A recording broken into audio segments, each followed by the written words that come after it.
जय Jagannath friends welcome to एडु Sharda पिले कही गोटे संधिर गोटे क्लास आनी चलो गोटे संधिर गोटे क्लास आनी देखा क्वेश्चन टी डिस्कसन करवा। नंबर 1 क्वेश्चन कहला पूर्वपदर शेष वर्ण सह परपदर आद्य वर्णर मिलन को डैश कहती पिले कौन कहला कहला पूर्वपदर शेष वर्ण सह परपदर आद्य वर्णर मिलन को कौन कहती। ऑप्शन ए समास, ऑप्शन बी सत्वविधि, ऑप्शन बी वर्ण, ऑप्शन डी संधि। कोटा पिले राइट आंसर हम? राइट आंसर हम ऑप्शन डी संधि पिले। पूर्व पदर शेष वर्ण एवं परपदर आद्य वर्णर जो मिलन हुए से जो वर्णटा को आम कौन कहू ताकू आम संधि बोली कही था पिले। संधि पद मध्य ताकू कहा जाए। नेक्स्ट क्वेश्चन संधि डैश प्रकार पचारा संधिटा केते प्रकार। ऑप्शन ए 2 प्रकार, ऑप्शन बी 3 प्रकार, ऑप्शन सी 4 प्रकार, ऑप्शन डी 5 प्रकार। पिले संधिटा केते प्रकार कि संधिटा होची पिले केते प्रकार ना संधि आमर देखा जाए केते प्रकार पिले ना 3 प्रकार संधि देखा जाए पिले। केते प्रकार 3 प्रकार कौन कौन स्वर संधि, व्यंजन संधि एवं विसर्ग संधि। बुझिपाइल पिले संधि केते प्रकार ना 3 प्रकार कौन कौन पिले स्वर संधि, व्यंजन संधि, विसर्ग संधि। नेक्स्ट क्वेश्चन को जीवा। बाक युक्त ईश्वरी संधि रूपटी कौन हम। बाक युक्त ईश्वरी तार संधि रूपटी कौन एटा दीर्घ ही अच्छी पिले है। ऑप्शन ए रे बाक्येश्वरी, ऑप्शन बी रे बाक्स्वरी, ऑप्शन सी रे बागीश्वरी, ऑप्शन डी रे बागेश्वरी। कोटा पिले हम बाक युक्त ईश्वरी तार संधि रूपटी कौन हम पिले। बाक्येश्वरी ना बाक्स्वरी ना बागीश्वरी ना बागेश्वरी। कोटा पिले राइट आंसर हम?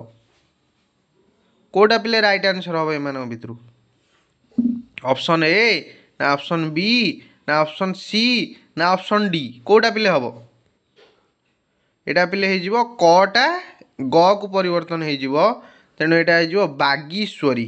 कौन हम पिले बागीश्वरी।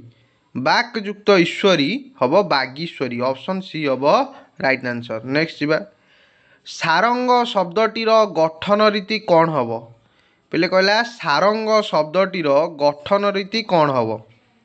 ऑप्शन ए सार युक्त अंग, ऑप्शन बी सा युक्त रंग, ऑप्शन सी सार युक्त अंग, ऑप्शन डी सा युक्त रंग। कोटा पिले हम सारंग शब्दटीर गठन रीति पिले कौन हम। सार युक्त अंग ना सा युक्त रंग ना सार युक्त अंग ना सा युक्त रंग। कोटा हम आंसर पिले। सारंग शब्दटीर गठन रीति हम पिले कौन सारंग माने कौन सार युक्त अंग। ऑप्शन सी हम तुम राइट आंसर पिले है पिले। सार युक्त सार युक्त अंग सार माने कौन श्रेष्ठ श्रेष्ठ अंग जार ताको आम सारंग बोली कही था पिले है। विष्णुंकर अन्य नाम मध्य सारंग। बुझेला पिले तांको धनुर नाम मध्य सारंग। मल्ल मानक मध्य कह जाए सारंग। बुझिपाइल पिले। नेक्स्ट जीवा परस्पर सन्निहित दुईटी स्वर वर्णर मिलन को डैश संधि कह जाए। परस्पर सन्निहित दुईटी स्वर वर्णर मिलन को डैश संधि कह जाए। ऑप्शन ए स्वर संधि, ऑप्शन बी व्यंजन संधि, ऑप्शन सी विसर्ग संधि, ऑप्शन डी स्वरांग संधि। कौन हम पिले परस्पर सन्निहित दुईटी स्वर वर्णर मिलन को क्यों संधि कह जाए पिले। स्वर संधि कह जाए ना व्यंजन संधि कह जाए ना विसर्ग संधि कह जाए ना स्वरांग संधि कह जाए। कोटा पिले राइट आंसर हम परस्पर सन्निहित दुईटा स्वर वर्णर मिलन को पिले कौ संधि कह स्वर संधि कह ना। परस्पर सन्निहित दुईटी स्वर वर्णर मिलन को कौन कह स्वर संधि कह। नेक्स्ट क्वेश्चन नवयुक्त ईशा संधि रूपटी कौन हम। दीर्घ ही अच्छी पिले नवयुक्त ईशा संधि रूपटी कौन। ऑप्शन ए नवेशा, ऑप्शन बी नवीशा, ऑप्शन बी नवीशा, ऑप्शन डी नवीशा। कोटा पिले राइट आंसर हम? कोटा पिले राइट आंसर हम? ଏଠି ତ ବି ଆଉ ଡି ଦୁଇଟା ସେମ୍ ଅଛି, ତାମାନେ ଏଇଟା କଟିଗଲା। ଏବେ ଏ ଆଉ ସି ଭିତରୁ କେଉଁଟା ହେବ ପିଲେ? ନବେଶା ହେବ ନା ନବିଶା ହେବ? କେଉଁଟା ହେବ ପିଲେ? କେଉଁଟା ହେବ? ନବଯୁକ୍ତ ଈଶା ଶବ୍ଦର ନବଯୁକ୍ତ ଈଶାର ସନ୍ଧି ରୂପଟି କ'ଣ? କେଉଁଟା ହେବ ପିଲେ? ଅପସନ୍ ଏ ନା ଅପସନ୍ ସି? ନବିଶା ନା ନବେଶା? ପିଲେ ଏଇଭଳିଆ କୋଶ୍ଚିନ୍ ଥିଲେ କେମିତି କରିବ? ସନ୍ଧି ରୂପଟା ତୁମକୁ ଜାଣିବାକୁ ପଡ଼ିବ ପିଲେ, ହେଲା। ଅଧ୍ୟୟନ ହିଁ କ'ଣ କରିବ? ତୁମକୁ ସଫଳତାର ଶୀର୍ଷକୁ ନେଇପାରିବ ପିଲେ। ଡିଟେଲରେ ଯେପର୍ଯ୍ୟନ୍ତ ନ ପଢ଼ିଛ ସେ ପର୍ଯ୍ୟନ୍ତ ଜାଣିବନି। ପିଲେ ଦେଖ, ଆର ଆନ୍ସର ହେବ ଅପସନ୍ ଏ ନବେଶା। କାହିଁକି ହେଲା ନା ନବ ଏଠି ରହିଲା ଅ, ଏଠି ରହିଲା କେତେ? ଦୀର୍ଘ ଇ, ହେଲା। ହେଲେ ସେଟା ଏ ହେଇଯାଏ, ଅଯୁକ୍ତ ଦୀର୍ଘ ଇ ହେଇଯାଏ କ'ଣ? ଏ। ତେଣୁ ଏଇଟା ହେବ ନବେଶା, ହେଲା। ନବଯୁକ୍ତ ଈଶାର ସନ୍ଧି ରୂପଟି କ'ଣ ହେବ? ନବେଶା। ନେକ୍ସଟ ଯିବା। ରମେଶ ଶବ୍ଦଟିର ଗଠନ ରୀତି କ'ଣ ହେବ? ରମେଶ ଶବ୍ଦଟିର ଗଠନ ରୀତି କ'ଣ ହେବ? ଅପସନ୍ ଏ ରମେ ଯୁକ୍ତ ସ, ଅପସନ୍ ବି ରମା ଯୁକ୍ତ ଅସ, ଅପସନ୍ ସି ରମେ ଯୁକ୍ତ ଇସ, ଅପସନ୍ ଡି ରମା ଯୁକ୍ତ ଇସ। କେଉଁଟା ହେବ ପିଲେ? ରମେଶ ଶବ୍ଦଟିର ଗଠନ ରୀତି କେଉଁଟା ହେବ? କେଉଁଟା ହେବ ପିଲେ? ରମେ ଯୁକ୍ତ ସ ନା ରମା ଯୁକ୍ତ ଅସ ନା ରମେ ଯୁକ୍ତ ଇସ ନା ରମା ଯୁକ୍ତ ଇସ? କେଉଁଟା ହେବ ପିଲେ? ହେବ ଆମର ଅପସନ୍ ଡି ହେବ ରାଇଟ୍ ଆନ୍ସର୍। କାହିଁକି ଦେଖିଲ? ରମା ରହିଲା ଆ, ଏପଟେ ରହିଲା ଆମର ଆରମ୍ଭରୁ କ'ଣ ରହିଲା? ଦୀର୍ଘ ଇ। ଆ ଯୁକ୍ତ ଦୀର୍ଘ ଇ ହେଲେ ସେଇଟା ଏ ହେଇଯାଏ, ତେଣୁ ଏଇଟା ହେଇଗଲା ରମେଶ। ଯେମିତି ଅ ଯୁକ୍ତ ଦୀର୍ଘ ଇ ଏ, ସେମିତି ଆ ଯୁକ୍ତ ଦୀର୍ଘ ଇ ମଧ୍ୟ ଏ। ବୁଝିପାରିଲ? ତେଣୁ ରମା ଯୁକ୍ତ ଇସ ହେବ ରମେଶର ସନ୍ଧି କ'ଣ? ଆମର ଗଠନ ରୀତିଟା ହେବ ରମା ଯୁକ୍ତ ଇସ। ଆଉ ସନ୍ଧି ରୂପ ଆର ହେଇଯିବ କିଏ? ନା ରମେଶ ପିଲେ। ନେକ୍ସଟ କ୍ୱେଶ୍ଚିନ୍ ଯିବା। ବୁଝି ହେଉଛି ନା ନାଇଁ ପିଲେ? ନା ଜଲ୍ଦି ହେଇଯାଉଛି? କମେଣ୍ଟ ସେକ୍ସନରେ ଜଣେଇବ, ହେଲା ପିଲେ। ଆଉ ଏ ସନ୍ଧିର ଏଇଟା ହେଲା ଗୋଟେ ଡେମୋ କ୍ଲାସ୍। ଆପରେ ସନ୍ଧିର ଆଉ ଗୋଟେ ପୁରା କ'ଣ କରିବି? ପୁରା ଡିଟେଲ କ୍ଲାସ୍ ଗୋଟେ ଆଣିବି, ତା ପାଇଁ ବ୍ୟସ୍ତ ହୁଅନି ପିଲେ, ହେଲା। ତମେ ଖାଲି ଦେଖ ତମକୁ କୋଶ୍ଚିନ୍ କେମିତି ଆସୁଛି କି ନାହିଁ, ଆଉ ସନ୍ଧିଟା ଯେତିକି ସହଜ ଭାବୁଛ ତମକୁ ସେତିକି ସହଜ ଲାଗୁଛି କି ନାହିଁ। ପିଲେ ପ୍ରାକ୍ଟିସ୍ ପାଇଁକା ଏ କୋଶ୍ଚିନ୍ ଗୁଡ଼ା ମୁଁ ପ୍ରିପେୟାର କରିଛି ପିଲେ। ତମେ ଦେଖ ଏଇଟା ପ୍ରାକ୍ଟିସ୍ରେ ତମର କେତେ ନମ୍ବର ରହୁଛି। ଯେଉଁ ଆମେ 15ଟା କି 20ଟା କୋଶ୍ଚିନ୍ ଡିସ୍କସନ୍ କରୁଛେ, ତା ଦେହରୁ ତମର କେତେ ନମ୍ବର ରହୁଛି। ମୋର ଆନ୍ସର୍ କହିବା ପୂର୍ବରୁ ତମେ ଆନ୍ସର୍ଟା ଦେଖ ଏବଂ ତମେ ଜଜ୍ କର ଯେ ତମର କେତେ ନମ୍ବର ରହିପାରୁଛି ପିଲେ। ବୁଝୁଛି ନା ନାହିଁ? ଆଉ ମାଇନସ୍ ମାର୍କିଂ ବି ତା ଦେହରେ ଆଡ଼୍ କରିକି ତମେ ହିସାବ କରିବ ପିଲେ। ବୁଝିପାରିଲ? ତାପରେ ଜାଣିବ ତମେ କ'ଣ ପାଠ ପଢ଼ୁଛ ପିଲେ। ବୁଝିହେଉଛି? ପରିଶ୍ରମ ହିଁ ମୁଖ୍ୟ ଦରକାର। ନଦ୍ୟମ୍ବୁ ଗଠନ ରୀତି କ'ଣ ହେବ? ନଦୀଯୁକ୍ତ ଅମ୍ବୁ, ନଦଯୁକ୍ତ ଅମ୍ବୁ, ନଦୀଯୁକ୍ତ ଅମ୍ବୁ, ନଦ୍ୟଯୁକ୍ତ ଅମ୍ବୁ। କେଉଁଟା ପିଲେ ଆନ୍ସର୍ ହେବ? ନଦ୍ୟମ୍ବୁର ଗଠନ ରୀତି କ'ଣ ହେବ ପିଲେ? ନଦୀଯୁକ୍ତ ଅମ୍ବୁ, ନଦଯୁକ୍ତ ଅମ୍ବୁ, ନଦୀଯୁକ୍ତ ଅମ୍ବୁ, ନଦ୍ୟଯୁକ୍ତ ଅମ୍ବୁ। କେଉଁଟା ପିଲେ ହେବ? କେଉଁଟା ହେବ ପିଲେ? ନଦ୍ୟମ୍ବୁ। କେଉଁଟା ପିଲେ ହେବ? ମନେ ରଖିଥାଅ, ହର୍ଷେଇ କିମ୍ବା ଦୀର୍ଘଇ ପରେ ଯଦି ହର୍ଷେଇ କିମ୍ବା ଦୀର୍ଘଇକି ଛାଡ଼ି ଅନ୍ୟ କୌଣସି ବର୍ଣ୍ଣ ଥାଏ ତାହେଲେ ସେଠି କ'ଣ ହେଇଯାଏ? ନା ୟ ହେଇଯାଏ ପିଲେ, ହେଲା। ତେଣୁ ଏଠି କ'ଣ ହେବ? ନଦୀଯୁକ୍ତ ଅମ୍ବୁ ହେବ ନଦ୍ୟମ୍ବୁ, ହେଲା। ୟ ଫଳା ଲାଗିଗଲା, ନଦ୍ୟମ୍ବୁ। ନଦୀଯୁକ୍ତ ଅମ୍ବୁ, ହେଲା। ଏଠି ଦୀର୍ଘଇ ଅଛି, ତାପରେ ଆସିଲା ଅ, ସେଟା ଚେଞ୍ଜ ହେଇଗଲା ଆମର ୟକୁ, ହେଲା। ନଦ୍ୟମ୍ବୁ। ଅପସନ୍ ସି ହେବ ତୁମର ରାଇଟ୍ ଆନ୍ସର୍। ନେକ୍ସଟ ଯିବା। ପର୍ଯ୍ୟବେକ୍ଷଣ ଗଠନ ରୀତି କ'ଣ ହେବ ପିଲେ? ପର୍ଯ୍ୟବେକ୍ଷଣର ଗଠନ ରୀତି ପିଲେ କ'ଣ ହେବ? ଅପସନ୍ ଏ ନା ଅପସନ୍ ବି ନା ଅପସନ୍ ସି ନା ଅପସନ୍ ଡି ପିଲେ? ପର୍ଯ୍ୟବେକ୍ଷଣ କ'ଣ ହେବ ପିଲେ? କହିଲ ଦେଖିବା। ପିଲେ କୋଶ୍ଚିନ୍ ତୁମକୁ ଡିସ୍କସନ୍ କରିବାର ଅଛି, କୋଶ୍ଚିନ୍ ପ୍ରାକ୍ଟିସ୍ କରିବାର ଅଛି। କେବଳ କୋଶ୍ଚିନ୍ ପ୍ରାକ୍ଟିସ୍ କଲେ ହିଁ ତୁମେ କ'ଣ କରିପାରିବ? ଏକ୍ଜାମ୍ କ୍ରାକ୍ କରିପାରିବ। କାହିଁକିନା ଏକ୍ଜାମ୍ରେ ପିଲେ କୋଶ୍ଚିନ୍ ଆସିବ, ହେଲା ପିଲେ। ତ ହେବ ରାଇଟ୍ ଆନ୍ସର୍ ହେବ ଅପସନ୍ ସି। ପରିଯୁକ୍ତ ଅବେକ୍ଷଣ ହେଲା ଆମର ପର୍ଯ୍ୟବେକ୍ଷଣ। କ'ଣ? ପରିଯୁକ୍ତ ଅବେକ୍ଷଣ ହେଲା ଆମର ପର୍ଯ୍ୟବେକ୍ଷଣ। ତା ମାନେ ପର୍ଯ୍ୟବେକ୍ଷଣ ଗଠନ ରୀତି କେଉଁଟା ହେବ? ନା ଅପସନ୍ ସି ହେବ ରାଇଟ୍ ଆନ୍ସର୍। ଦେବୀଯୁକ୍ତ ଆଦି ସନ୍ଧି ରୂପ କ'ଣ ହେବ ପିଲେ? ଦେବୀଯୁକ୍ତ ଆଦି ସନ୍ଧି ରୂପ କ'ଣ ହେବ?